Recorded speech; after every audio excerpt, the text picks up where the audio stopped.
Sois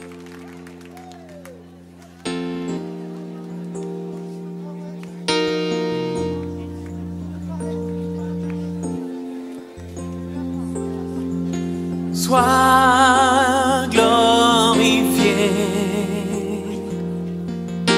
sois glorifié, sois glorifié, sois glorifié, sois glorifié. Alors, je voudrais vous dire que dimanche prochain, je ne serai pas là.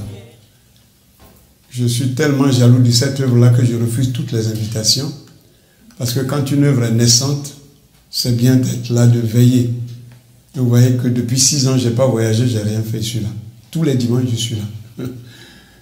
Mais j'ai mon ami Alébien de Évidence Évry qui insiste depuis des mois pour que j'aille. Parce qu'il faut dire que Évidence Évry, on l'a commencé ensemble, lui et moi. Les fidèles sont beaucoup attachés à moi. Donc souvent, ils veulent que je passe. Certains, parce que maintenant, il y a de nouvelles personnes qui sont arrivées. Mais surtout, lui, il est très attaché à moi. Alors, je voudrais dire un mot dessus, parce qu'il y a quelques frères d'Évidence qui viennent d'Évidence qui sont là. Je sais que ce qui s'est passé quand on est parti, c'est ce qu'on a dit sur nous. Mais vous savez ce que Jésus disait. Quand Jésus était avec ses disciples, il y a un des disciples qui est venu dire, regarde, il y a des gens qui ne sont pas avec nous, qui prêchent en ton nom. Il a dit, tous ceux qui prêchent en notre nom, même s'ils ne sont pas avec nous, c'est mieux. Parce que quand ils ont fini de prêcher en notre nom, ils ne peuvent plus nous dénigrer. Parce que les gens dénigraient Jésus. Et nous, on sait comment on a été dénigrés. Moi surtout. Donc, si au moins il y a un à Évidence qui me veut, je préfère accepter son invitation. Parce que ça veut dire que lui, au moins, il reconnaît notre valeur. C'est pour ça que je ne dis pas non. Mais la Bible nous dit, prêcher l'évangile en toute occasion favorable ou non. Voilà. Si on m'invite, on me dit, prêche sur ce sujet, je ne vais pas. Donc quand on me dit, viens prêcher, laisse-toi inspirer, comme ça je vais prêcher ce qui est sur mon cœur. Donc je serai dimanche à Évry, dans ce cadre-là. Amen. Même si l'Église catholique nous invite, nous avons une mission, c'est de prêcher la parole. Amen. Parce que comment on va faire pour que les gens connaissent la lumière de l'Évangile? Sinon, si on parle humainement, je pourrais ne pas partir. Mais j'y vais parce que c'est une mission que Dieu me confie. Alors, s'il vous plaît, Kyria, ce n'est pas moi. Kyria, c'est vous et moi. Donc, si je ne suis pas là, que l'Église soit là. Tous les autres pasteurs sont là. Jésus est là. Amen. Voilà, parce que je vous ai tellement habitué à ma présence. C'est pourquoi je tiens à le souligner. On a pas mal d'absences. Les 2 semaines, j'ai compris que c'était des pénuries de carburant. Mais là, je ne sais pas si ce sont maintenant les vacances ou bien quoi. Parce que toutes les excuses sont bonnes aujourd'hui. Hein, c'est carburant encore? Ah, le prix a augmenté, c'est pourquoi on ne vient pas. Ah, d'accord. Donc, on viendra quand le prix sera divisé par 10. Ben, ça ne va jamais arriver, parce que tant qu'il y a la guerre en Ukraine, on va monter. Bon, ben, on va faire avec les frères qui ont eu le courage d'être là ce matin. Béni soit le nom de l'Éternel. Est-ce que vous voulez faire l'école du dimanche? Hein, Lima? Avec 3 enfants, ça va aller? Bon, venez les enfants. Venez, on va prier pour vous. Vous allez partir à l'école du dimanche.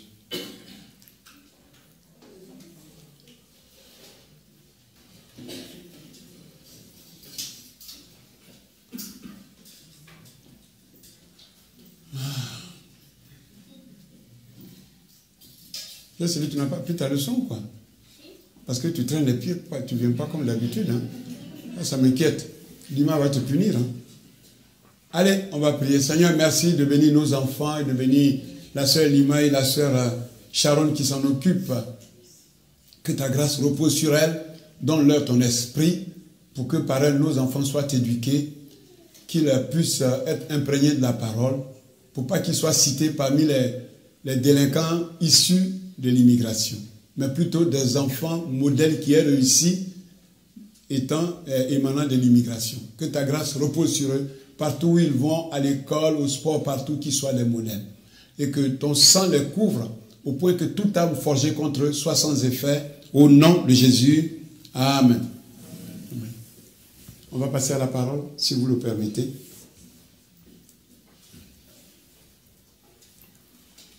Alors, je fais la lecture.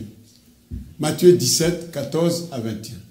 lorsqu'ils furent arrivés près de la foule, un homme vint se jeter à genoux devant Jésus et dit, « Seigneur, aie pitié de mon fils qui est lunatique et qui souffre cruellement.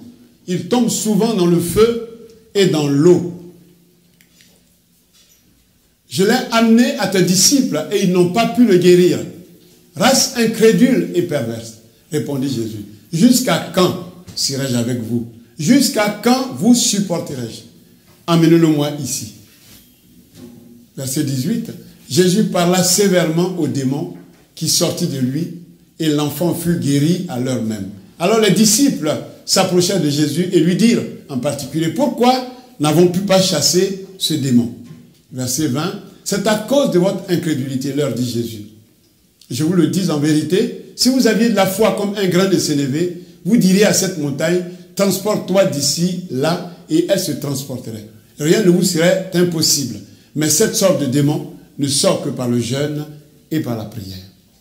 Seigneur, je voudrais te bénir pour ta parole, papa. Tu connais mes faiblesses et mes manquements, papa.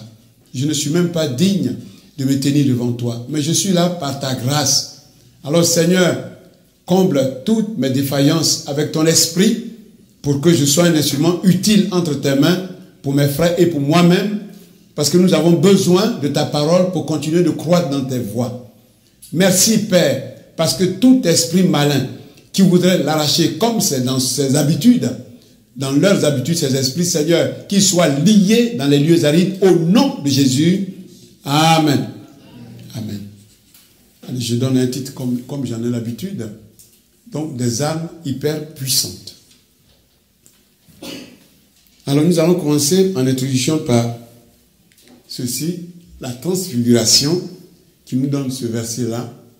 Donc, 6 jours après, Jésus prit avec lui Pierre, Jacques et Jean, son frère, et il les conduisit à l'écart sur une haute montagne. Il fut transfiguré devant eux. Son visage resplendit comme le soleil et ses vêtements devinrent blancs comme la lumière. Alors, ici, il est question du Seigneur qui se trouve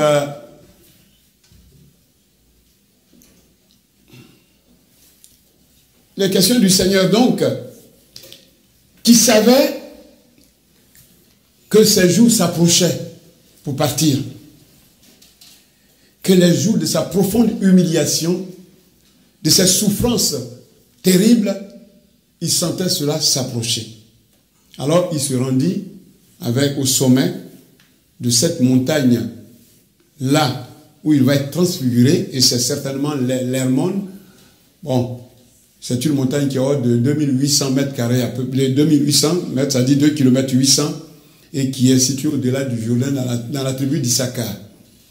Il est parti avec Pierre, Jean et Jacques. Alors, c'est cette montagne-là, voilà, c'est dans... Bon, il n'y avait pas de voiture en son temps, hein, la voiture qui passe, ça c'est des photos de cet âge-là. Voilà, donc ça c'est la montagne de l'Hermon. Ça c'est sur cette montagne que la transfiguration a eu lieu. Parce que certains avancent que c'est plutôt sur le mont Tabor. Le mont Tabor, ça ne peut pas être sur le mont Tabor. Pourquoi? Parce que à Césarée de Philippe, c'est à Césarée de Philippe, dans le chapitre 16, qu'on voit où Jésus dit aux disciples, qui dites-vous que je suis? Et puis Pierre dit, tu es le Christ, le Fils du Dieu vivant. Et là, de cette ville-là à la ville où se trouve, qui est plutôt le lac de Galilée, où se trouve le mont Tabor, il y a 50 km. Alors, après qu'ils aient parlé la veille entre les disciples et Jésus, où Pierre a reconnu que c'était lui le Christ, aucun disciple ne mentionne qu'ils sont sortis de la ville pour se retrouver au lac de Galilée. Donc, il serait difficile, impossible qu'il soit sur le mont Tabor. Et puis là même, il y avait une garnison. Donc, Jésus ne pouvait pas aller transfigurer là-bas. Donc, c'est certainement sur la montagne d'Hermon. Donc, cette hypothèse-là n'est pas la bonne.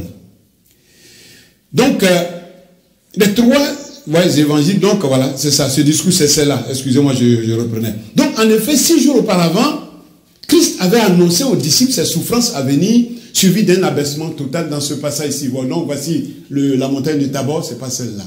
Donc, je donne le verset. Voilà ce qu'il disait. Dès lors, Jésus commença à faire connaître à ses disciples qu'il fallait qu'il allait à Jérusalem, qu'il souffrit beaucoup de la part des anciens, des principaux sacrificateurs et des scribes. Et il dit ceci, et qu'il fut mis à mort et qu'il ressuscita le 3e jour. Donc 6 jours auparavant, avant d'aller sur la montagne, voici ce que Jésus dit aux disciples. Donc des paroles qui, nous pouvons l'imaginer, avaient fortement attristé les 12 qui s'étaient retrouvés dans un abattement total. Surtout qu'ils étaient encore dans l'euphorie des miracles que le maître venait d'accomplir, tels que la multiplication des pains, et puis la marche sur les eaux. Il s'est dit, mon Dieu, on a un bon maître, on est vraiment en sécurité, il peut tout faire. C'est donc dans cet état moral que les disciples se trouvaient, alors que Christ vient là, les décourager en disant, je vais bientôt partir, et n'oublions pas que beaucoup avaient quitté leur travail. Matthieu qui était péager a abandonné son travail, Matthieu qui était pêcheur, plutôt l'autre chose, Pierre qui était pêcheur, tout, ils avaient tout abandonné pour le suivre. Et du coup, il leur dit, je vais souffrir et je vais partir. Donc, ils étaient dans un abattement tel que il fallait quelque chose pour les remonter. C'est donc dans cet état-là, moral-là, des disciples que le Christ va faire ceci, il va se laisser glorifier de son vivant. Ça dit cette glorification pour montrer aux disciples 2 choses très importantes. La première, c'est celle-là. L'approbation de l'Éternel. Et il y a un verset qui le confirme. Il fut transfiguré devant eux, son visage resplendit comme le soleil et ses vêtements devinrent blancs comme la lumière. Ceci symbolise la lumière, la sainteté du Christ approuvé par Dieu lui-même.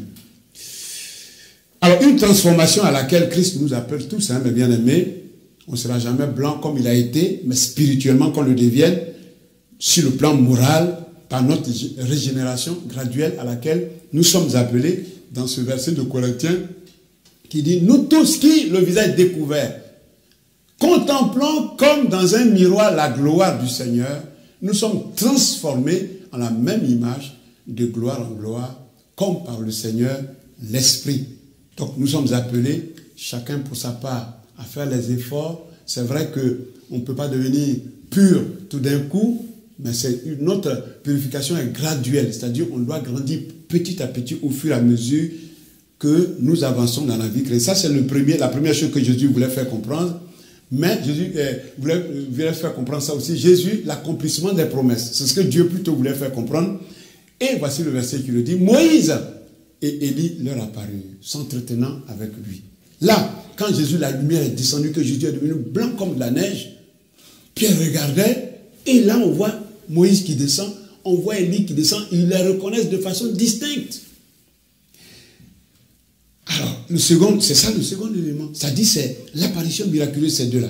Alors, Moïse représentait quoi? Moïse représentait donc la loi divine, qui est l'ombre de la promesse qui avait été faite, la promesse du salut. Moïse, il représente ça dans l'Ancien Testament, parce qu'on voit le départ de l'Égypte, dans la terre promise. En fait, ça, c'était le symbole même du salut. Et puis, Élie, le représentant du prophétisme, qui parle également du salut à venir. Donc, ces 2 éminents hommes de Dieu, de l'Ancienne Alliance, viennent témoigner de ce que Jésus était l'accomplissement de ce qu'ils avaient annoncé. Cette belle scène va donc naturellement raviver quoi? Leur fierté, la fierté des disciples. Et nous avons un verset qui le dit. Ils se disent, ah, donc notre Seigneur, vraiment c'est vrai qu'il dit qu'il va mourir, mais franchement, nous sommes rassurés. Est-ce que c'est même vrai qu'il va mourir? Alors Pierre, prenant la parole, dit à Jésus, Seigneur, il est bon que nous soyons ici. Si tu le veux, je dresserai ici 3 tentes, une pour toi, une pour Moïse et une pour Élie. Cette fierté donc d'avoir un tel maître en Jésus est exprimée tout haut par Simon-Pierre. Simon, c'est quelqu'un qui dit les choses, c'est pas quelqu'un qui murmure, c'est pas quelqu'un qui pense et qui garde les choses, il est dit comme il le pensait. Donc les 3 disciples, on le voit, voudraient que ces moments de joie restent éternels. Parce qu'avec la mauvaise nouvelle qu'ils viennent de recevoir, eh bien ça au moins ça les replongeait dans ce qu'ils pensaient de leur maître et ce qu'ils voulaient de leur maître. Mais ce qu'ils oublient, si les choses en étaient restées là, dans cette gloire, que serait devenue alors l'œuvre pour laquelle Christ est venu sur terre? Que serait devenue c'est-à-dire la rédemption du monde, la prédication de l'évangile? Qu'est-ce que cela allait devenir? l'apôtre Pierre n'en avait qu'une, apparemment. Il avait même oublié qu'ils n'étaient pas que 3 disciples, mais qu'ils étaient 12 et que 9 étaient restés là-bas, en bas. Il y avait André, Philippe, Barthélemy, Thomas, Matthieu, Jacques, Thaddée, Simon, le Cananite, et puis Judas Iscariot, ils étaient dans la vallée pendant qu'ils étaient sur là. Pierre dit, non, on reste là, maintenant on ne descend plus jamais. Ça dit, on oublie même les 9 qui sont restés. Quel égoïsme, Pierre, quel égoïsme. Cependant, le Seigneur, qui n'avait pas oublié sa mission terrestre à ce moment, où toute personne égoïste voudrait s'éterniser, va ordonner quelque chose, leur retour dans la vallée. On va descendre, Pierre, c'est trop beau ici, mais on va quand même descendre. Donc le retour dans la vallée qui signifie le retour à la réalité de la vie. Je vous dis, revenir sur terre. Je vous dis qu'un jour, j'étais en train de passer et puis je réfléchissais, j'ai vu l'auto 200 millions. Ah, l'auto 200 millions. Et là, moi, je fouille dans ma poche, j'avais que quelques pièces. Donc, vous voyez, les films ont commencé à se faire. Et si je gagnais, j'ai commencé à construire l'église, acheter des maisons à tous mes responsables. Et ceux même qui avaient pris des maisons, qui sont en train de payer la dette, de payer toute la dette pour eux, changer la voiture. Commence à réfléchir. On allait quitter au 8e étage des HLM. Quelquefois, l'ascenseur en panne. Ah, tu réfléchis. Et puis, j'arrive, ma femme dit, il manque de l'eau. Oh, mon Dieu, ma chérie. Laisse-moi un peu là-haut. Laisse-moi un peu là-haut. Ça dit, ce jour-là, on n'avait même pas de l'argent pour acheter de l'eau. Il manque de l'eau. Je dis, ma chérie, laisse-moi un peu là-haut. Je suis en train de rêver. Et c'est ça que Jésus fait ici aux disciples. Descendons un peu. Donc, après ce moment de gloire qu'ils avaient sorti donc de ce temps qui était, il les ramène dans la vie quotidienne, dans la réalité de chaque jour. Son invitation, cette invitation donc de leur maître, il descendit de la montagne pour rejoindre la foule dans la vallée. Et c'est à ce moment précis qu'un homme dont l'enfant était épileptique vient se plaindre à Jésus en se jetant à ses pieds. Il dit ceci: Seigneur, aie pitié de mon fils qui est lunatique et qui souffre cruellement. Il tombe souvent dans le feu et souvent dans l'eau. Je l'ai amené à tes disciples, ils n'ont pas pu le guérir. Quel triste échec. Quelle triste réalité. Une grosse mauvaise nouvelle qui vient assombrir ce qui vient nous voir. Quel triste tableau. Quelle énorme déception. Quel contraste. Entre la gloire que venaient de vivre les disciples, Jean, Jacques et Pierre, en compagnie du Christ sur la montagne, et cette scène de douleur. Mais bien aimé, que notre monde est beau, très beau même, mais ô combien difficile. Combien difficile. Surtout lorsqu'on reste si impuissant. Nous, Église de Dieu, devant les misères qui nous entourent. C'est vrai que, quelquefois, Dieu, dans sa grâce, se sert de nous occasionnellement pour visiter des personnes autour de nous. Je dis bien, heureusement. Mais vous savez, moi j'ai horreur de parler de ces visitations au passé. Parce que ce qu'il a fait par le passé, il peut le faire aujourd'hui. Pourquoi il ne le fait pas? C'est ça c'est mon problème. C'est pourquoi j'ai abandonné mon travail. Quand j'ai dit ici un jour, je n'ai rien en moi, ça scandalisait les gens. Mais je suis sincère avec vous. Vous comprenez? L'œuvre de Dieu, c'est la sincérité. Ce que moi je veux, c'est que tous ceux qui sont malades soient guéris. Et ce n'est pas encore le cas. Je sais que Dieu s'est servi de moi à des occasions pour apporter des naissances. Ça, oui. Mais ça ne me dit pas. Quand Jésus passait, les gens ne guérissaient pas occasionnellement. Quand Jésus priait, tout le monde était guéri. Et Jésus nous laisse ce pouvoir. Et on vient, on prie les dimanches, les gens repartent avec leur maladie, il y a un qui est guéri de temps en temps, et on dit qu'on est rempli de la puissance de Dieu. Moi, je dis, je n'ai rien. Vous comprenez?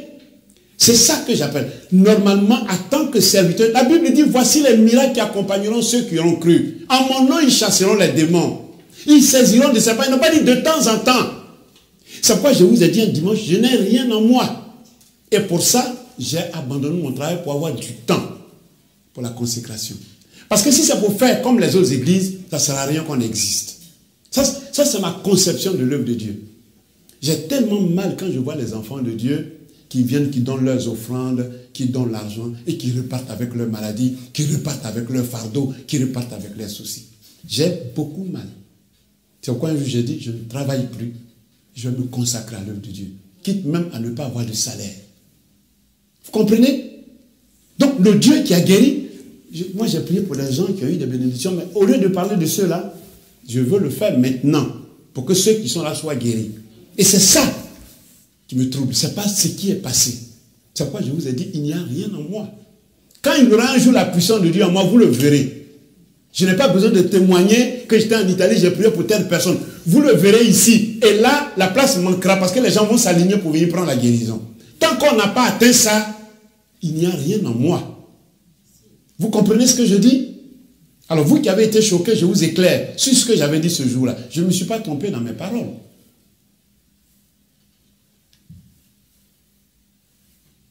C'est pourquoi, tant qu'il y aura des souffrances, comme celles que nous côtoyons chaque jour dans notre entourage, nous ne devons pas nous donner du répit dans la sollicitation du secours. Quand vous voyez des gens qui vont à l'hôpital, et on dit il a le sida, et déjà on vous dit quand il va mourir, vous n'avez pas mal. Ça ne fait pas mal ça. Jésus ne guérissait pas le sida. Ce sont des choses, quand je réfléchis, je dis que l'Église a échoué. Et nous devons nous battre pour que l'Église devienne une Église vivante. Ça dépend de nous. Je suis allé prier pour une dame récemment à l'hôpital. Et je découvre une maladie qu'on appelle l'amylose. Je n'en avais jamais entendu parler. Et cette dame voulait voir un pasteur. Et j'ai été recommandé pour aller la voir à Créteil. Elle me dit, mon mari est mort d'Alzheimer il y a quelques mois. Maintenant, c'est mon tour. Les médecins sont étonnés que ça fait 4 mois que je devais mourir, je suis encore là. Quand vous voyez ça, votre cœur ne se déchire pas. Et on dit qu'on a la puissance de Dieu. On n'a rien. C'est pourquoi je dis qu'on n'a rien. On n'a encore rien. Nous devons nous battre pour voir la puissance de Dieu. La puissance de Dieu, ce n'est pas la loterie. Quand Jésus arrivait, il posait la main, le malade était guéri. Est-ce que c'est ce qui se passe dans nos églises aujourd'hui? Non. C'est toujours les mêmes prédications, les mêmes exhortations, les mêmes chants. Il se passe quoi? Il se passe rien.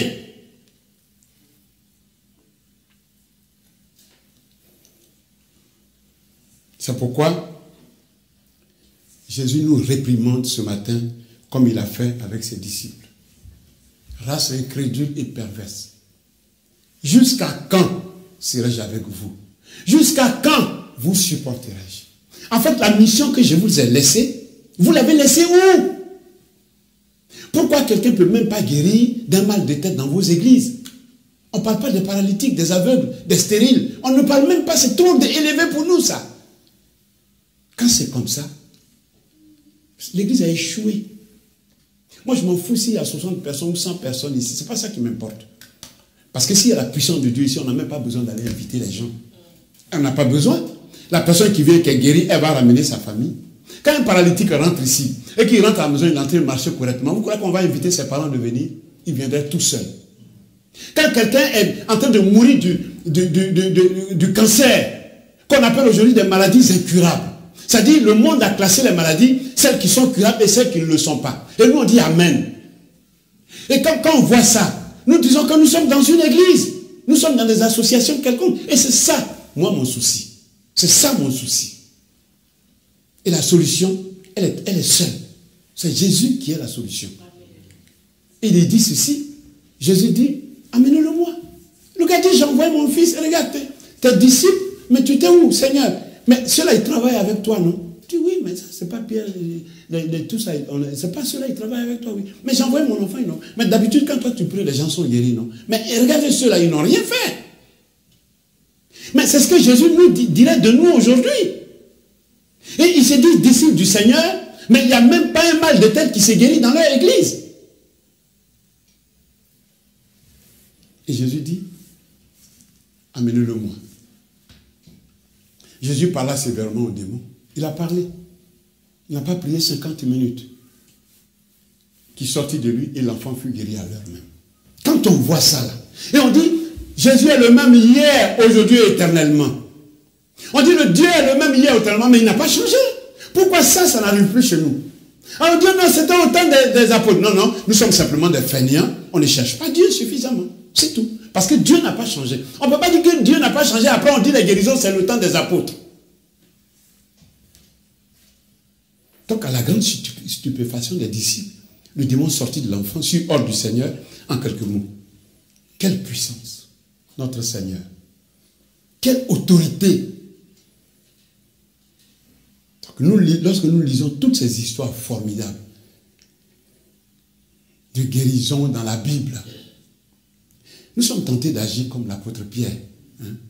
On ne voulait pas qui ne voulait pas que la gloire s'arrête sur la montagne, on veut que ça continue. Et nous avons voulu que Jésus soit toujours là, qu'il ne meure pas, alors qu'il fallait qu'il meure pour que son sang soit versé, pour que vous et moi on soit sauvés. Malheureusement, l'œuvre du Christ sur terre devait s'achever par sa remontée vers le Père. Et il nous a laissé la suite. Mais il nous a donné une solution en son absence, parce qu'il veut que l'œuvre continue.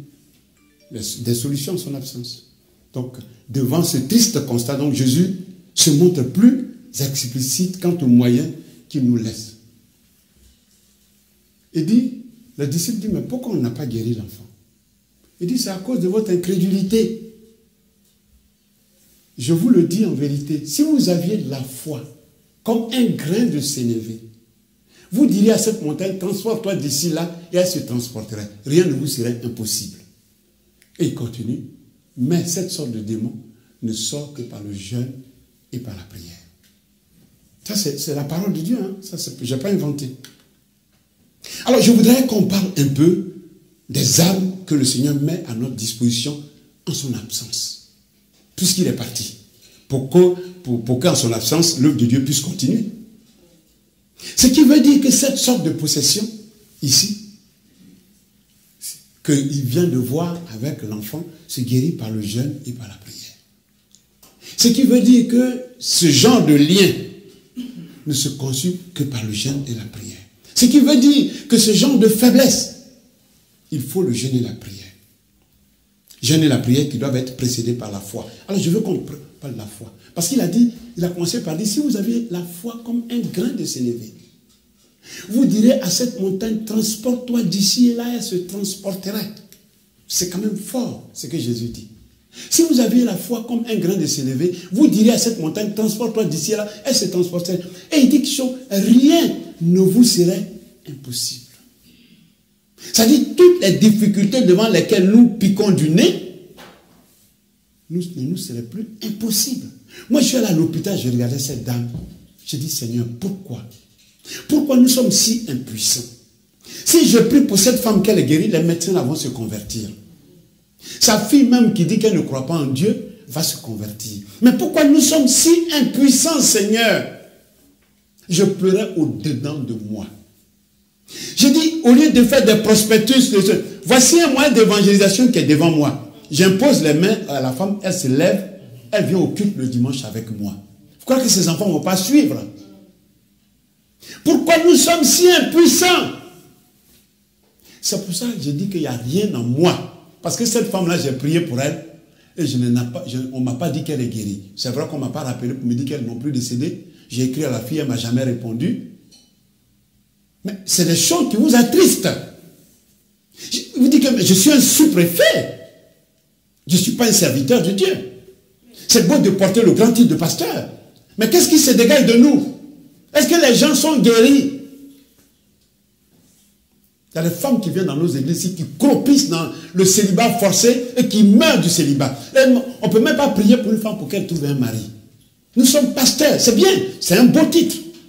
Maintenant, il faudrait dégager la force qui est censée sortir de nous. Et moi, ce n'est pas encore mon cas. Ce n'est pas encore mon cas. Si les gens guérissent de façon épisodique, ça ne m'intéresse pas. Ce qui m'intéresse, je dis merci à Dieu, mais je veux que toutes les fois que j'impose les mains, que les malades soient guéris. C'est ça ma prière. Tant que je n'ai pas atteint ça, excusez-moi, mais je suis tout en train de courir derrière ça. Nous voyons le Seigneur Jésus nous présente la foi comme une arme hyper puissante à laquelle rien ne peut résister, rien. Est-ce à dire que quand j'étais à l'hôpital, je n'avais pas suffisamment de foi? Quand c'est comme ça, tu te poses des questions. À moins qu'on soit malhonnête. Alors c'est toujours bien de rappeler ce que c'est que la foi. La foi est une ferme assurance des choses qu'on espère. Une démonstration de celles qu'on ne voit pas. C'est-à-dire quoi? Une ferme assurance des choses qu'on espère. Excuse-moi ma fille mamie, moi je vois que ma fille mamie est malade. Je dis, moi mon souhait, espérer c'est souhaiter. Je souhaite qu'elle guérisse. Et ça c'est vivement, je souhaite qu'elle guérisse. Et comme je sais que la Bible dit je peux prier pour elle pour qu'elle guérisse, alors je vais le démontrer en venant avec ce en quoi je crois pour lui imposer les mains. Et la Bible dit que c'est ça la foi. La foi, je dis que si je meurs, je vais aller au ciel. Je n'ai jamais vu le ciel. Mais on dit les conditions, c'est d'aller à l'église, c'est de prier, c'est d'abandonner la vie qu'on aimait tant. Et on se met à pratiquer cela. Ce matin, vous aurez pu faire une grasse matinée. Mais vous êtes là. L'argent, même, il y a des gens, l'argent, ils font des économies. Moi, je n'en ai pas. Ceux qui en ont, ils prennent, ils viennent déposer dans le panier. Mais ils ne font pas. C'est ça la foi. Ils démontrent qu'ils croient qu'il existe un royaume des cieux qu'ils n'ont jamais vu pourtant, mais ils veulent y aller, ils obéissent à la parole. C'est ça la foi. C'est pourquoi, devant toutes les possibilités de délivrance qui se présenteront à nous, le diable fera toujours tout pour casser cette âme-là. Il cassera cette âme-là par tous les moyens. Sinon, il va la tuer. Parce qu'il sait que si tu vas vers le malade par la foi, eh bien, il aura perdu le combat. Donc, il va tout faire. Et on a un exemple, l'exemple de la fille de Jairus. Voilà quelqu'un qui est prêtre. Voilà quelqu'un qui dirige une église, une synagogue dans le temps comme nous, et qui n'avait pas de puissance comme nous. Et tu apprends que Jésus est venu. Il dit, j'ai pas honte, je vais le voir. On ne devrait pas avoir honte de confesser nos faiblesses, de chercher la puissance de Dieu. On ne devrait pas... moi, je n'en ai pas honte. Parce qu'alors, on est conscient qu'il nous manque des choses et on les cherche. Alors, Jairus va le faire, il va le voir. Jésus dit, ma fille est gravement malade. Il faut venir m'aider. Je suis près d'une synagogue, mais il n'y a rien à moi. Viens m'aider. Et au moment où Jésus veut partir, premier obstacle. Et c'est un obstacle justifié. La femme a la perte de sang pendant 12 ans. Qui vient. D'abord, c'est les gens qui arrivent. Vous dites, ce n'est pas la peine d'emmerder le maître, parce que l'embêter, parce que la fille est déjà morte. Ça, c'est la première âme que le diable va sortir. Le découragement, casser la foi de Jairus, déjà. Et s'il peut atteindre Jésus, l'atteindre. Elle est déjà morte. Quand quelqu'un est mort, on ne peut plus rien faire. Ah ouais? Bon. Alors, Jésus va lui dire, ne crains pas, crois simplement. Crois. Il ne faut pas les écouter. Ça, c'est le premier obstacle qui a été vaincu. Deuxième obstacle, cette fois-ci justifié. Au moment où il prend la route, c'est la femme qui perdait son sang pendant 12 ans qui aussi a appris que Jésus est là. La Bible dit qu'elle avait dépensé tout son argent chez les médecins et elle n'avait rien eu. Elle n'a pas eu gain de cause. Elle s'est dit, la dernière solution qui me reste, c'est ça. Parce que quand quelqu'un se noie, il peut même s'agripper au nénuphar. Elle vient, alors Jésus, c'était du monde qui l'entourait. Et là, elle aussi, elle va pratiquer la foi. Elle va aller toucher le bord du vêtement de Jésus. Pourquoi elle ne touche pas son épaule? Pourquoi elle ne touche pas quelque part? Mais parce que quand on regarde la robe du sacrificateur qui a été cousue, sur les bords, tout à fait au bout, il y a des dessins des fruits. Ça image les fruits du Saint-Esprit qui allait venir dans le futur. Et l'Esprit de Dieu va l'emmener à aller toucher ces fruits. Sinon, elle s'est débattue pour atteindre Jésus, elle n'avait qu'à le toucher, mais il fallait qu'elle s'abaisse pour toucher là où il y a les fruits. Pour que l'Esprit de Dieu qui n'était pas encore donné, mais qui est en Jésus, puisse la pénétrer. Et là, Jésus dit, une force m'a quitté. Tu me dis, attends, il y a du monde qui t'entoure. Une force m'a quitté. Et il voit la femme qui se cache. Ta foi t'a guéri. Ta foi. Donc là, la foi est mise en jeu. Mais, ça bloque le départ de Jésus là où on l'attendait. C'est comme il y a une ambulance qui porte quelqu'un qui est prêt de mourir, et il y a un accident, il y a un bouchon. Et Jésus va s'affranchir de ce bouchon maintenant, et il va partir là-bas.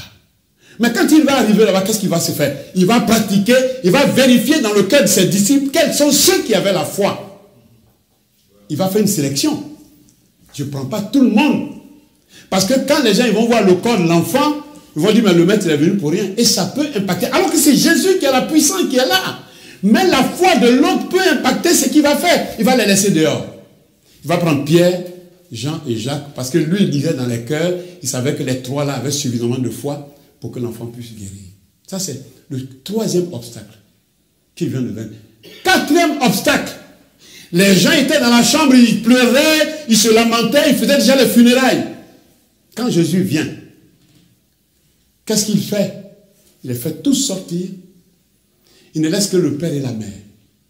Parce que l'enfant étant mineur, il avait besoin de l'autorité parentale. Même dans ce cas-là, il va utiliser la foi du père et de la mère.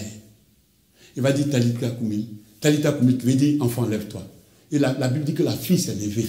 On a vu ça dans une église de nos jours, depuis qu'on bâtit nos églises. Jamais. L'église est impuissante. Et c'est une réalité. Et si elle est impuissante, c'est nous les pasteurs qui les conduisons qui sont impuissants. C'est ce que j'ai dit la fois dernière. Et c'est une réalité. Il n'y a pas à être choqué. C'est pourquoi le tout, c'est de tenir ferme, mes bien-aimés, dans ce genre de conviction. Nous devons être convaincus quand on prie. Et de le démontrer par des actes concrets, comme le Seigneur l'a fait dans ce cas que je viens de citer. Alors la meilleure façon de le démontrer, c'est de le présenter d'abord les armes supplémentaires. De préserver, c'est-à-dire de sécuriser cette foi-là. La foi, parce que ça c'est le moteur essentiel qui est censé apporter la délivrance. Alors il faut la sécuriser pour pas qu'elle soit atteinte. Alors pour le faire, notre Seigneur la sécurise par deux armes. Il dit ceci, mais cette sorte de démon ne sort que par le jeûne et la prière. Dans le cas de l'enfant. Par ces paroles, on comprend que le Seigneur catégorise les démons. C'est-à-dire qu'aux uns, la foi suffit. Aux uns, la foi suffit. Mais qu'aux autres, il y a lieu d'ajouter à la foi le jeûne et la prière. Moi, je vous ai raconté un témoin ici où j'étais avec, on était encore jeune, j'étais avec la maman de mon premier fils. Et puis, je venais de connaître le Seigneur. Donc, je courais, je me luttais, je ne voulais pas aller, on s'engueulait, je partais tout seul. Et puis, un jour, je sors de l'église, on habitait une cour commune, comme ça se fait en Afrique, où il y a plusieurs portes, vous avez la même cour. Elle était amie à une femme d'un footballeur célèbre de chez nous. Et donc, cette femme elle avait un démon en elle, c'est que quand cet esprit la prenait, on n'habitait pas loin de la lagune, donc elle cherchait à aller se noyer. Et donc, tous les gens de la cour étaient bloqués ce jour-là, ils ne pouvaient pas aller travailler. Il fallait l'empêcher, elle est bien en forme, hein? Donc il fallait s'asseoir sur elle pour l'empêcher de se débattre. Hein? Parce que c'est la maman d'Aboulaye Traoré qui était un grand footballeur, quand même, on ne veut pas être mal vu par son père. Donc les gens perdaient les journées de travail. Alors qu'en Côte d'Ivoire, il n'y a pas arrêt maladie, il n'y a rien à cette époque-là. Et j'arrive, tout le monde est bloqué. C'était un dimanche, heureusement. Et elle m'a dit, oui, tu vas à l'église, toujours l'église, mais on ne te voit même pas avancer, il n'y a rien sur toi. Et j'arrive. Elle dit, voilà, toi qui vas toujours à l'église là, voilà, tu as un cas, allez, viens. C'est là, c'est le moment de démontrer. Église, église, Jésus, Jésus, allez, viens. Je dis, mais de quoi il s'agit? Elle dit, c'est le moment de démontrer. Je dis, mais de quoi il s'agit? Elle dit, tu es assistant pasteur, non? Je dis, oui. Elle dit, donc il y a un démon, tu vas le chasser. Je dis, mais quel démon? J'ai commencé à le prier. Elle dit, tout le monde dit, ah pasteur, en même temps tu vas dire, ah pasteur, viens, pasteur, viens. J'étais coincé. Alors je me rappelle de l'exemple que je viens de voir là, que je viens de citer l'exemple de Jésus. Je dis, Didi, là c'est chaud. Donc je rentre dans ma chambre, je confesse mes péchés et tout ça. Et puis, je sors.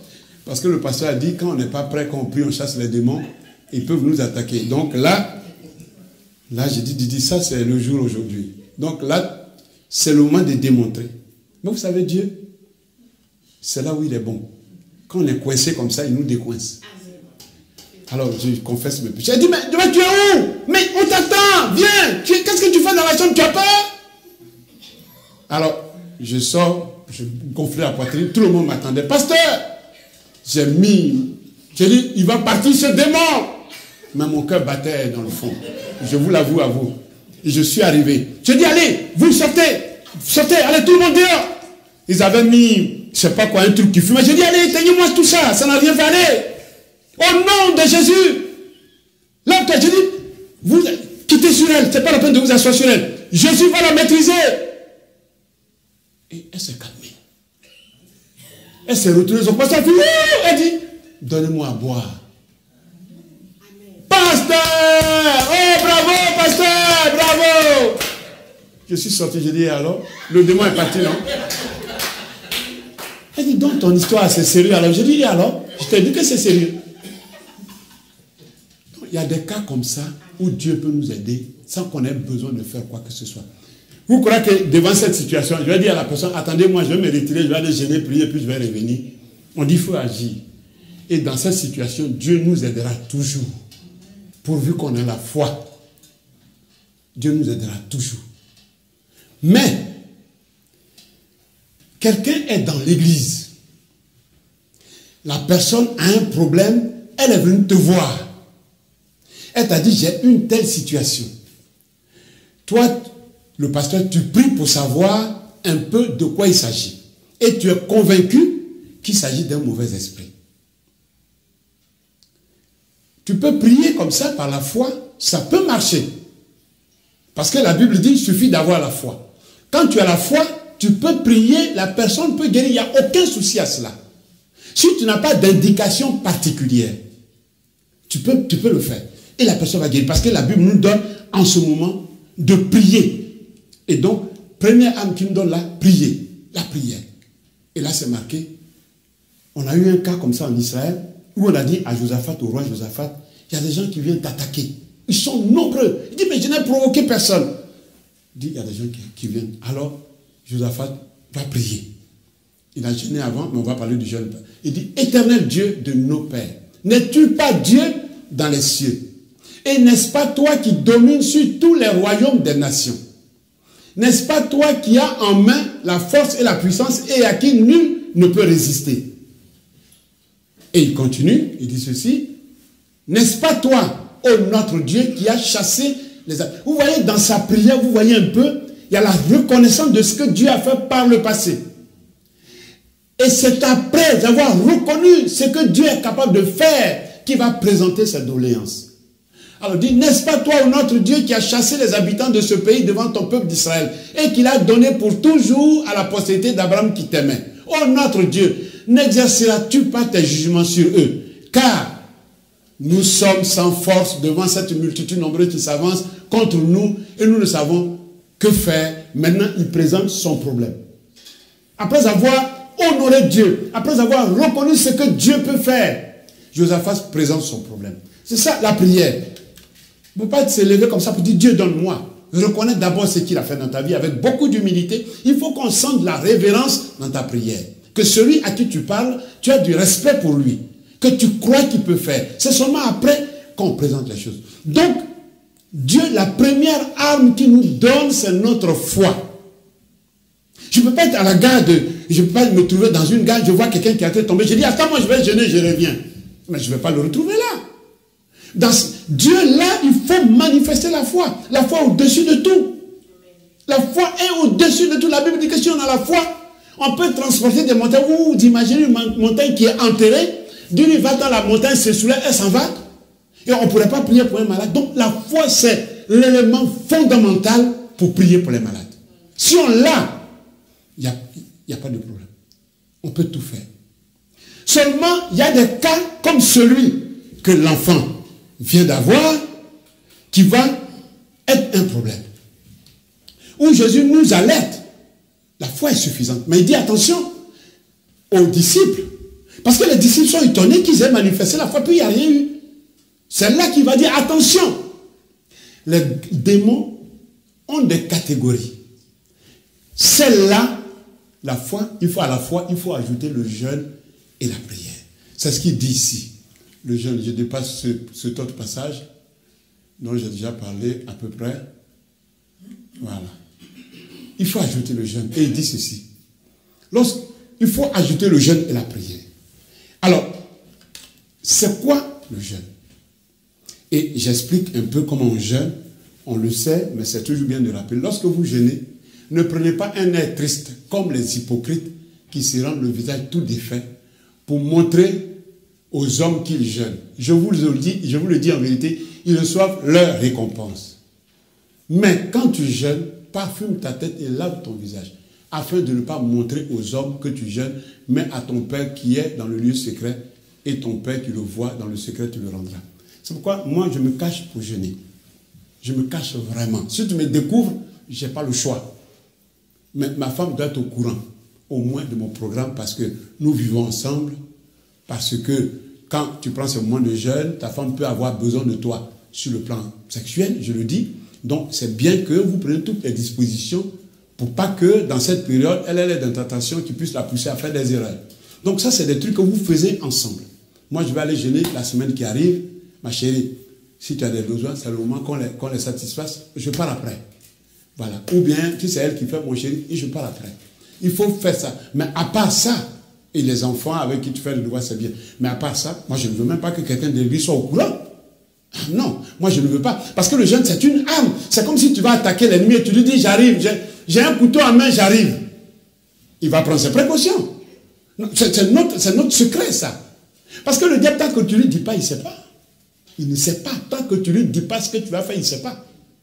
Mais quand je vais dire, Carlo, je viens chez toi. Tu vas venir, quand je viens, j'ai un couteau, je vais te poignarder. Je crois que Carlo ne va pas prendre ses précautions. C'est pour ça que le jeûne doit être secret. Le plus secret total. Mais si après des personnes s'en rendent compte, ce n'est pas grave. On ne doit pas faire de publicité. Parce que tu vas faire la publicité, les gens vont dire, ah, mais, oh, pasteur, tu es trop fort. Ah, tu gênes tout le temps, mais tu es vraiment fort. La Bible dit que tu as déjà eu ta récompense. C'est pourquoi tu vas gêner, tu n'auras pas, puisque tu as les félicitations du frère. C'est pour ça que la Bible dit de se cacher. Le jeûne ne doit pas être public. C'est un secret. C'est vraiment notre dernière âme secrète. Quand on dit Vladimir Poutine va bientôt appuyer sur la bombe, là, ça c'est notre bombe à nous.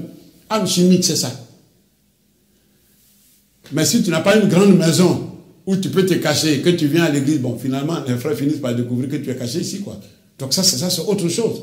Donc, c'est vraiment une arme qu'il faut utiliser à bon escient. Donc, le problème, c'est à quel moment le jeûne, on doit jeûner. À quel moment? Et là, les disciples de Jean ont eu le même problème. Le voici, ils ont eu le même problème. Là. On dit les disciples de Jean et les pharisiens jeûnaient. Ils vinrent dire à Jésus, pourquoi les disciples de Jean et ceux des pharisiens jeûnent-ils, tandis que tes disciples ne jeûnent point? Toi, tu dis que tu es le maître, non? Les disciples de Jean sont en train de jeûner, mais c'est parce qu'ils avaient une période de jeûne. Tout le monde est en train de jeûner, mais Jésus et ses disciples mangeaient. Il dit, mais attends, toi tu dis que tu es enfant de Dieu, non? Nous, on est en train de pratiquer la parole de Dieu. Pourquoi toi et tes disciples, vous mangez? Et Jésus leur répondit, les amis de l'époux peuvent-ils jeûner pendant que l'époux est avec eux? Aussi longtemps qu'ils ont avec l'époux, ils ne peuvent jeûner. C'est moi qui pourvois aux besoins. Vous vous jeûnez pour que moi, je vous exauce. Parce que moi, je ne suis pas avec vous. Mais eux, ils sont avec moi.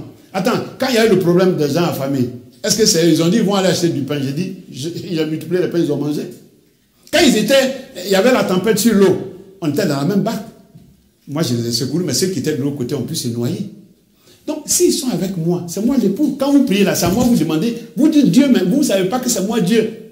Donc, s'ils sont avec moi, leurs besoins sont couverts, ils n'ont pas besoin de moi. Mais le temps viendra où moi, je ne serai plus avec eux, comme je ne suis pas avec vous. En ce moment-là, ils vont jeûner comme vous pour m'avoir. C'est ça. Et c'est en l'absence de Jésus, justement, que l'enfant épileptique a été amené aux disciples. Il était sur terre, mais il était sur la montagne, il n'était pas à la neuf. Ce qui veut dire que dès qu'ils avaient constaté l'absence de Jésus, ils devraient se mettre en jeûne et prière afin d'être prêts à toute éventualité. C'est ce qu'ils n'ont pas fait. C'est pas quand on envoie l'épileptique maintenant qu'on va dire, attendez, gardez-le, on va les jeûner. Non, ils devaient être prêts parce qu'ils savaient que Jésus n'était plus avec eux. Donc c'est ça. Donc c'est la raison pour laquelle ils n'avaient pas d'excuses devant le Seigneur. C'est pourquoi le Seigneur était fâché. Il dit ceci, voilà, les jours viendront, voilà. Race incrédule et perverse, répondit Jésus, jusqu'à quand serai-je avec vous? Jusqu'à quand vous supporterez? C'est pourquoi il le dit. Je vous ai tout dit. Je vous ai tout dit. Alors, je voudrais qu'on parle un peu Donc, de ces possibilités de jeûne. C'est quand vraiment le jeûne devient obligation. Parce que Jésus dit, cette sorte de démon ne sort que par le jeûne et la prière. Alors qu'il a dit, si vous avez la foi comme un grain de sénévé, ça suffit. Rien ne vous sera impossible, rien. Mais voilà un démon qui devient impossible. Alors il dit, non, attention, à toute règle, il y a des exceptions. Cette sorte de démon-là, à la fois, il faut ajouter la prière et le jeûne. Ça veut dire qu'il y a plusieurs catégories de démons. Mais Jésus, lui, il avait l'esprit pour distinguer les catégories de démons. Nous, on n'a pas l'esprit. C'est pour ça qu'on m'envoie un malade, je prends du temps. Si c'est un malade de l'église, d'une église, si ce n'est pas quelque chose qui me tombe dessus, comme le cas que je vous ai cité, je prends le temps de voir à quoi j'ai affaire, pour voir quel esprit est là, et demander à Dieu comment je dois me comporter. Parce que quand le démon sort, la première porte, c'est toi, c'est personne d'autre. Donc, je vais demander à Dieu comment me comporter. Moi, j'ai prié pour une dame à Évidence qui est venue me voir. Pendant 3 mois, on était parti pour une semaine de jeûne. On a pris 21 jours, 6 à 18 heures. Le Seigneur nous a dit, pendant 3 mois, il faut prier chaque jour 1 heure pour la personne. Ça veut dire, ton travail, ta famille, ça ne compte pas, ça vient en second plan. Et pour aller prier, il faut que tu sois là dans le jeûne. Donc, vous êtes parti pour 3 mois de jeûne. Ce n'est pas des choses qu'on souhaite faire. Mais si on veut que celui qui connaît les esprits soit avec nous, il faut qu'on prenne des instructions auprès de lui. C'est pour ça que il y a des situations dans lesquelles on est obligé de prendre des précautions. Alors, si quelqu'un dans l'église vient me voir, la première démarche, si c'est quelqu'un qui est de passage, je ne suis pas sûr de le revoir. Dieu va m'aider. Mais quelqu'un qui est dans l'église qui vient me voir, ok, je reviens vers toi, je prends rendez-vous, je prie pendant ce temps pour voir à quel esprit j'ai affaire. Dieu peut ne pas me parler, Dieu n'est pas obligé de me parler. C'est ça le problème. Dieu ne parle pas tout le temps. Ou même il parle tout le temps, mais on n'entend pas tout le temps. Alors moi, pour mettre toutes les choses de mon côté, je me mets dans le jeûne. Parce que je ne sais pas si lui, il fait partie des catégories pour lesquelles il faut jeûner et prière. Donc, je prends mes précautions avant d'affronter l'esprit. Si c'est celui qui passe simplement par la foi, je viens, j'impose les mains, c'est parti. C'est arrivé dans certains cas où j'ai prié. Mais regardez pour cette femme. Non seulement on a fait 21 jours de jeûne, mais Dieu nous a poussé dans 3 mois de jeûne. C'est ça le problème. Quand je suis arrivé à Évidence, quand on m'a confié le département Afrique, quand je me suis retiré, le Seigneur m'a dit que le pasteur qui est parti avant, il adorait un python et il a déversé ces pythons-là dans l'église. Et que l'église ne pouvait jamais prospérer. Il m'a suffi de prendre 3 jours, 3 nuits sans manger, sans boire. Et puis, Dieu nous a libérés. Il y a certains soeurs qui ne sont plus là, qui ont rêvé ça. Là-bas où ils étaient dans la... J'ai mis toute l'église dans le jeûne. C'est comme ça qu'on a relevé le département Afrique. Je ne te l'ai jamais dit, non? Je ne vous l'ai jamais dit. C'est comme ça qu'on a relevé le département Afrique. Et je l'ai dit même au pasteur Fortier ce jour-là. Donc, ce sont des choses qui sont complexes. Et il faut prendre des précautions. Donc, alors, ce genre de jeûne, tu prends le temps que Dieu t'a dit de faire, de prendre. C'est pour ça que derrière le don de délivrance, il faut que Dieu nous donne le don de révélation. Parce que si les deux marchent ensemble, Jésus savait le démon qui était en la personne. Parce qu'il avait le don de révélation. Si on n'a pas ce don de révélation, nous sommes un aveugle qui conduit une voiture. Les accidents sont certains. Donc, toi, le serviteur, tu te mets en jeûne. Maintenant, Dieu peut te dire, si c'est un chrétien, Dieu peut te dire, pour affaiblir le corps auquel l'esprit s'agrippe, il faut que mettre la personne dans le jeûne aussi. Parce que l'esprit s'agrippe à la chair. Donc, tu peux mettre la personne dans le jeûne. Sinon, Dieu peut te dire, non, ton jeûne suffit. Pour que tu puisses chasser. Mais en tout cas, il faut un démon. Dieu peut te parler, mais quand Dieu ne te parle pas, ça, il faut te dire, je mets toutes les chances de mon côté, parce que je ne sais pas à quel démon j'ai affaire. Ça peut être celui qui parle simplement par la foi. Ça peut être celui qui, quand on met un peu de prière, ça part, mais ça peut être celui qui ne parle qu'avec le jeûne. C'est pour ça que Jésus dit, attention, pour ce genre de démon, il faut le jeûne et la prière. D'où l'importance d'être consacré. Parce que tu peux aller à la gare de Lyon, croiser quelqu'un qui est en train de s'agiter et qui a ce démon qui ne parle que par le jeûne et la prière. Toi, tu n'es pas préparé. Tu n'es pas préparé. C'est pour ça que je ne lis pas les livres de délivrance. Parce que ça sont des expériences personnelles. Après, ce n'est pas mauvais de les lire parce qu'on peut s'enrichir avec. Mais je lis que la parole parce que je trouve que ce sont des expériences personnelles. La manière dont Dieu s'est servi de moi pour guérir certaines personnes n'a rien à voir de la manière que l'autre l'a fait. Ce n'est pas mauvais de lire pour voir son expérience. Mais nous avons une feuille de route, c'est celle-là. C'est celle-là. Moi, j'ai croisé un frère dans l'église d'Italie qui me disait, il faut donner un verre d'eau, il boit 7 fois. Et c'est écrit nulle part. C'est écrit nulle part. C'est pourquoi tout ce qu'on fait doit être basé sur la parole de Dieu. Le gars, tu lui donnes le verre, il boit 107 fois. C'est écrit où? C'est écrit nulle part. Là, on rentre dans du fétichisme. Mais tout ce qu'on doit faire, le jeûne et la prière, basé sur la parole de Dieu. Donc, si la personne est nouvelle, Dieu ne peut pas te dire de la main dans le jeûne parce que de toute façon, il ne le fera pas. Moi, je me rappelle que quand on s'est donné à Dieu, la maman d'Élisée et moi, bon, dans les années 85, on est allé, comme elle avait du mal pour qu'Élisée vienne vivant, parce que son grand frère était mort avant, d'une fausse couche, donc on est allé, et dès qu'elle a accouché à Élisée, on a dit, bon, on a gagné notre combat, on s'en va, comme beaucoup de chrétiens font aujourd'hui. Quand on vient de prier pour eux, qui sont bénis, ils ne viennent plus. On a laissé l'église. Mais l'ennemi est revenu à la charge. Et quand l'ennemi est revenu à la charge, c'était plus à visage découvert. Non, il est venu à visage découvert. On était menacés chaque jour, l'enfant et nous. On entendait des bruits dans la maison, on ne voyait rien. Je voyais, parce que ma maison c'était les tôles directes, il y avait un petit plafond comme ça. Mais j'attendais quelqu'un comme qui avait un marteau qui tapait carrément sur les tôles. Et comme elle n'était pas haute, je mets une échelle, je regarde, mais je ne vois rien. Mais le bruit est là. Attends, tu as la trouille après. On te dit, ah, on a vu un serpent derrière la maison. Et tu ne vois pas, tu vas dans les toilettes. Il a laissé sa mue dans les toilettes. Tu dis, mon Dieu, là, le combat, il est grave. Il est passé pour entrer dans les toilettes pour laisser sa mue dans les toilettes. Tu te dis, non, je vais chercher Dieu. Et on a couru, il y avait une église, et les gens chantaient tout derrière, on ne faisait pas attention. Mais quand on a vu tout ça, on a couru, on allait là-bas. Quand le frère nous a vu, il dit, ah bon, vous avez tous ces problèmes? J'ai dit, oui, oui. Il dit, bon, jeûne et prière. Tu as déjà fait le jeûne? J'ai dit oui, oui. J'avais fait 6h, 18h. Ils ont dit 6h, 18h, mais 6h midi. Après, je tremblais, je mangeais. Là, il dit 3 jours, 3 nuits, sans manger, sans boire. J'ai dit quoi?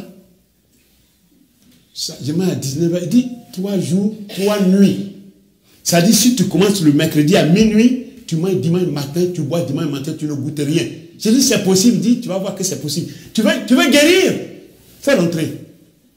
Mais quand le diable te poursuit là, tu fais l'expérience. Hein?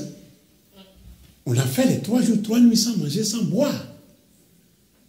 Sans manger, heureusement que je travaillais. Dans ces jours-là, je ne travaillais pas. Non, même, je suis même allé au travail avec. Parce que c'était chaud. On ne dormait pas. Il y a même mon grand frère qui était dans une église, on allait le chercher à minuit pour venir prier chez nous. Et là, Dieu a fait grâce. L'enfant Élisée, que vous connaissez déjà, c'est comme ça qu'il a survécu aux attaques. Et nous-mêmes, on a pu s'en sortir. Donc, pourquoi le jeûne d'Esther? Regardez, Jésus, il a fait combien de nuits et de jours dans le tombeau? Qui a la réponse? Il est ressuscité quand, Jésus? Hein? Ouais, c'est ce que la Bible dit. Mais vous avez des passages où c'est plus précis. On vous dit le 4e jour. Parce qu'il a fait 3 jours, 3 nuits dans le tombeau. Comme les gens ne savent pas s'il est né à minuit, donc, mais seulement, normalement, c'est le 4e jour. Ça, c'est le jeûne d'Esther. Il lui a fait 3 jours, 3 nuits dans le tombeau pour vaincre la mort. Donc, quelle que soit la situation difficile devant laquelle vous vous trouvez, si vous arrivez à pratiquer ça, il y a des chaînes qui s'écroulent. Vous savez, Jésus n'était pas encore venu et Esther et Mardochée l'ont expérimenté, poussés par l'Esprit de Dieu. Quand ils se sont retrouvés dans le royaume de Suse, où Aman a voulu les faire égorger avec tous les Juifs qui étaient là-bas, elle a publié un jeûne, personne ne lui avait dit, c'est écrit nulle part. Elle a dit à Mardochée, va dire au peuple de jeûner 3 jours, 3 nuits pour moi sans manger, sans boire. Et moi je vais aller voir le roi. Vous connaissez l'histoire ou pas? Ah bah vous avez des visages qui me font comme si vous n'aviez... Et le roi avait près de 30 combien de femmes et de concubines. Si ce n'est pas ton tour, tu ne vois même pas dans la cour. Elle dit, mais Mardochée, tu sais que moi, ce n'est pas mon tour. Si je vais le voir, parce que Mardochée est venu la voir pour dire, il faut voir le roi. Pour qu'il puisse annuler le décret. Tu dis, mais je ne peux pas aller chez le roi, ce n'est pas mon tour. Si c'était mon tour, au moins je peux profiter de la nuit, mais ce n'est pas mon tour. Il dit, bon, si tu ne le fais pas, tu vas voir. Peut-être que c'est pour cette occasion que Dieu t'a fait reine ici. Parce que toi, tu es une étrangère. Si tu ne veux pas faire ton travail, Dieu, le secours nous viendra d'ailleurs. Et toi et ta famille, vous périrez. Elle dit, ah, si c'est comme ça, elle a décrété 3 jours, 3 nuits, sans manger, sans boire. Personne ne lui avait dit. C'est en inspiration de ce que Jésus allait faire. Et la Bible dit quoi? Qu'elle est rentrée dans la cour, le roi lui a tendu le sceptre d'or dans le 4e jour. Aman a été égorgé avec ses enfants et le royaume de Suse est descendu à leurs pieds. C'est eux qui étaient devenus les patrons du royaume de Suse. Il y a une véritable puissance dans le jeûne et la prière. Quand Dieu sait que ton frigo est rempli, que tu peux manger à ta guise, et tu dis, je me mets de côté pour chercher la face de Dieu, ça ne ment pas. Ça ne ment pas, je vous dis ça. Ça ne ment pas. Donc, si vous avez des directives, si vous avez quelqu'un, comme je dis, des occasions, par exemple, comme le prophète l'a fait là tout à l'heure, il a senti à cœur de prier pour les gens, ben la foi est suffisante. Elle est largement suffisante. Surtout s'il est poussé par l'Esprit de Dieu, il n'y a pas de problème. Elle est suffisante. Mais quand quelqu'un vient vous voir, dit, pasteur, je suis possédé, la personne n'est pas du pasteur, elle n'est pas en train de mourir. Prenez du temps. À moins que Dieu vous ait révélé que ce démon-là, il part juste par la foi. Mais si ce n'est pas le cas, si vous n'avez pas d'indication claire, dites à la personne, ne dites pas à la personne, je vais gêner, j'arrive. Tu as déjà dévoilé ton secret. Donne-lui un rendez-vous, selon que l'Esprit est dans 10 jours, dans 2 semaines. Pendant ce temps, toi, tu te prépares. Tu fermes ici. Parce que quand le démon sort, il n'y a plus trop de portes. Beaucoup se donnent à Dieu. La première porte, c'est toi. Donc, il faut d'abord te barricader. Et puis, Dieu, lui, il a sa place. Dieu n'a pas besoin de tout ça. Mais toi-même, quand tu vas voir quelqu'un qui est complètement mort, presque mort, pour prier pour lui, déjà, ta foi même balbutie. Tu te dis, mais est-ce que moi je vais relever? C'est ça que Dieu veut couper. C'est pourquoi il te met dans le jeûne pour que ta foi, Dieu ne bouge pas. Tu peux imposer les mains, les gens vont guérir. Mais c'est toi qui balbuties devant la situation. Donc pour fortifier cette position, Dieu te dit, prends un moment de jeûne de prière. Attends, pendant 3 nuits, 3 jours, tu es enfermé là. Tu es en train de dire, je veux prier pour le faire, il a rien. Il a tel problème. Seigneur, ça me tient à cœur. Je vais prier. Tu ne pries pas pour ta femme, pour tes enfants, pour un frère. Tu ne manges pas, tu ne bois pas pendant 3 jours, 3 nuits. Et tu vas venir le 4e jour, tu vas prier pour il a rien, il ne va pas guérir. Je ne crois pas. Non, je ne crois pas. Je ne crois pas. Moi, il m'est arrivé de faire plus. Je ne suis pas là pour me vanter. Mais devant la situation, je crois que je me suis retrouvé chez le frère Jacques. Devant la situation, j'ai fui ma maison pour aller chez Jacques. J'ai dit, Jacques, héberge-moi. J'ai eu une urgence. Je ne vous dis pas le temps que j'y ai fait. Mais le problème pour lequel je suis parti, il est parti. Donc, c'est pour ça que Jésus nous dit, attention, la foi est suffisante. C'est une arme redoutable. Mais attention, les démons sont catégorisés. Donc, il faut tenir compte des démons, des catégories pour pouvoir faire des délivrances. Mais bien aimé, je veux que notre église soit un hôpital spirituel reconnu à Paris. Et ça, je me bats pour ça. Ça, je prends du temps devant Dieu et je cherche la face de Dieu. Je n'ai pas encore trouvé, mais je vais trouver. Parce que je veux qu'on n'aille plus draguer les gens pour les emmener ici.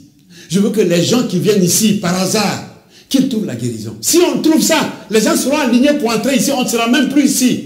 En ce moment, je vous dirais qu'il y a quelque chose en moi. Mais tant que c'est sporadique, je suis à la recherche de Dieu. Pour que cette église soit un hôpital de Dieu. Pour que cette église soit une référence.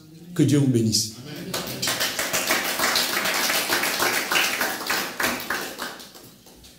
Seigneur, je vais te rendre toute la gloire. Je crois avoir donné la pensée que tu m'as mise à cœur. Seigneur, tu connais mon souci, le souci de l'église.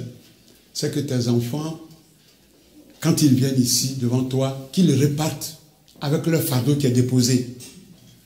Il y a tes enfants qui viennent à l'église, mais qui restent chargés.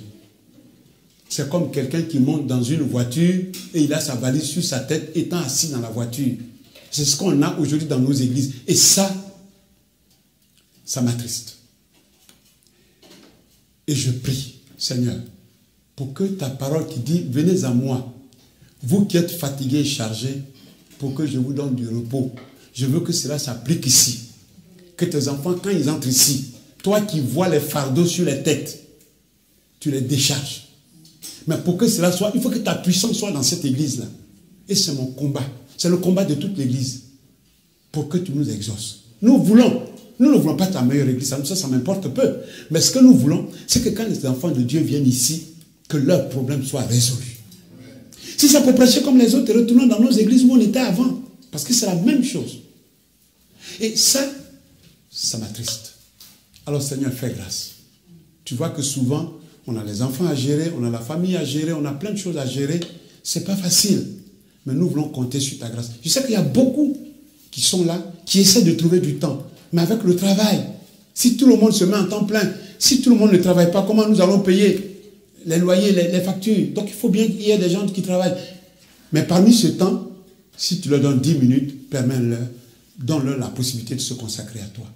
Parce que sans consécration, notre vie chrétienne est vaine. Alors Seigneur, s'il te plaît, ma prière, tu la connais. Bénis cette église.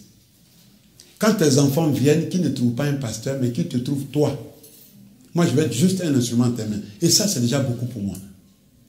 Mais quand tes enfants viennent ici, Seigneur, tu connais leurs problèmes. Ce qu'ils ne peuvent pas dire devant les gens, tu connais. Pose ta main. Quand ils partent, il faut qu'ils voient que leur problème est résolu. Quand je vais voir ça, Seigneur, je serai content. Je dirai, alors j'ai atteint mon but. Mais pour le moment, ce n'est pas le cas. Je te demande pardon. Visite-nous. Pardon. Envoie ton esprit dans ta maison. Pour que ton église devienne une église et non une association quelconque. C'est vraiment ma prière. Sois élevé et sois glorifié. Parce que pendant que je prie, Seigneur, le frère Ernest, tu as commencé par la prière ce matin en te servant de ton serviteur, le prophète Ernest. Alors j'ai compris que tu avais inspiré ta parole. Il a fait de façon spontanée, sans qu'on se concerte. Et je sais que tu as commencé la guérison. Mais tu me dis de prier encore pour d'autres personnes. Seigneur, je te demande pardon.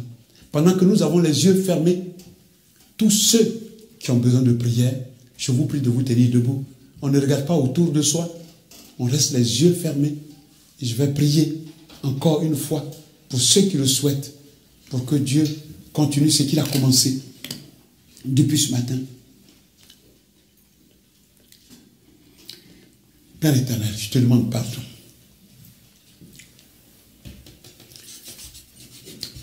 Je me mets à tes pieds, papa. Je m'agenouille à tes pieds, papa. Tu ne m'as pas demandé de prêcher ça vainement pour faire un beau discours. Mais c'est parce que tu voulais faire quelque chose aujourd'hui. Ça a commencé avec le prophète Ernest. J'ai compris que l'Esprit avait commencé le travail.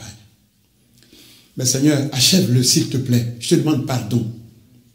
Ce n'est pas que des guérisons, mais même des problèmes de la vie courante. Seigneur, je te demande pardon. Les gens qui venaient devant toi, ils venaient avec tous leurs problèmes. Et personne ne repartait avec. Ma prière ce matin, qu'il en soit ainsi pour chacun de tes enfants. Qui n'ait pas l'impression à la fin de ce culte qu'ils soient venus pour rien.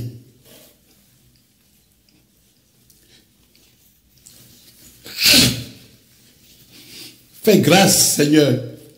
Fais grâce. Papa, je te demande pardon. Agis dans la vie. Toi qui sais toutes choses. Tu sais ce fardeau que je porte dans mon cœur. Bénis tes enfants. Ce sera là la joie de mon cœur. Je vais te rendre toute la gloire. Parce que ce que ta bouche dit, ta main l'accomplit. Tu connais les problèmes de chacun. Les difficultés de chacun. Les désirs de chacun. Et tu sais combien l'ennemi empêche l'exaucement de certaines prières. Mais toi, tu es au-dessus de tout ça. Nous sommes des humains, on ne voit rien. Mais toi, tu vois tout. Seigneur, tu ne m'as pas mis de côté pour créer une association. Tu m'as mis là pour créer une église où les gens guérissent. Ce n'est pas le cas pour le moment. Alors fais grâce pour que ce que tu m'as dit ait du sens. Je veux te rendre toute la gloire, Père, au nom de Jésus. Merci pour ton exaucement.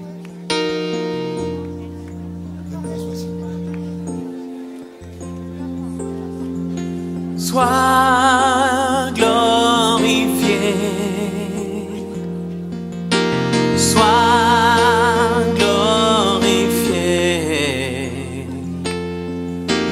sois glorifié, sois glorifié, sois glorifié, sois